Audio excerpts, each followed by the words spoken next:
చేశాము. ఈ నెహ్రూ నగర్ తండాకు సంబంధించిన రామవత్ సాలిబాయి ఆవిడకి 2 రోజుల నుంచి గత 2 రోజులుగా కూడా తనకు ఆరోగ్యం సరిగ్గా లేకపోవటం వల్ల అక్కడే గ్రామంలోనే ఉంది. ఆవిడ ఎక్కడ కూడా పెన్షన్ కోసం ఆ గ్రామం విడిచి బయటికి రాలేదు. ఎందుకంటే నిన్నే మనం ఎంపీడీఓస్ ద్వారా పంచాయత్ సెక్రటరీస్ ద్వారా అందరికీ కూడా పల్నాడు జిల్లాకు సంబంధించి అందరికీ కూడా సమాచారం అందించడం జరిగింది. ప్రభుత్వ ఆదేశాల ప్రకారం ఎక్కడ కూడా ఇక్కడ దివ్యాంగులు కానీ వృద్ధులు కానీ బెడ్ రిడెన్ కానీ ఎవరెవరైతే కదలలేని పరిస్థితులు ఉంటారో నడవలేని పరిస్థితులు ఉంటారో అటువంటి వారందరికీ కూడా ఇంటి దగ్గరే పెన్షన్ ఇచ్చే కార్యక్రమం అన్నది చేయమని చెప్పి క్లియర్గా మార్గదర్శకాలు ఇచ్చింది. దాని ప్రకారం వారి ఇంటి దగ్గరకే పెన్షన్ ఇవ్వటం జరుగుతుందని చెప్పి సచివాలయ ఉద్యోగుల ద్వారా అందరికీ కూడా సమాచారం అందజేశాము.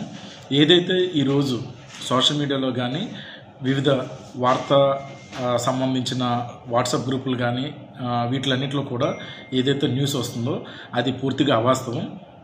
నెహ్రూ నగర్ తండాకు చెందిన రామవత్ సాలిబాయి అన్నావిడ ఆరోగ్యం బాగోకపోవటం వల్ల సహజ మరణం పొందింది తప్ప పెన్షన్ కోసం వచ్చే దారిలో పడిపోయి చనిపోయింది అన్నది పూర్తిగా అవాస్తవం. ఇది ఎంపీడీఓ ధృవీకరించారు. సో ఈ వీడియో ద్వారా పల్నాడు జిల్లా ప్రజలు ముఖ్యంగా పెన్షన్దారులందరికీ కూడా నా విజ్ఞప్తి, ఎవరు కూడా మీరు నడవలేని పరిస్థితుల్లో కానీ కదలేని పరిస్థితులు ఉన్నా అనారోగ్యంతో ఉన్నా ఎవరు కూడా మీరు సచివాలయం వద్దకు రావద్దని మీ దగ్గరికే సచివాలయ ఉద్యోగుల ద్వారా రాబోయే 2 రోజుల్లో మీకు పెన్షన్ అన్నది డిస్ట్రిబ్యూట్ చేయటం జరుగుతుంది. ఆల్రెడీ ఈరోజు పల్నాడు జిల్లా 10% మందికి డిస్ట్రిబ్యూషన్ జరిగింది సాయంత్రం 5:30 వరకు. ఇప్పుడు ఇంకా జరుగుతూనే ఉంది. రాత్రి 9-10 వరకు కూడా జరుగుతుంది. ఇంకా రేపు పూర్తిగా జరుగుతుంది. ఇది ముఖ్యంగా సచివాలయ ఉద్యోగుల ద్వారా వృద్ధులకు దివ్యాంగులకు అనారోగ్య సమస్యలతో ఉన్న వాళ్ళకు బెడ్ రిడెన్కి వీరందరికీ కూడా ఈ సమాచారం ఇవ్వాలని చెప్పి నేను కోరుతున్నాను.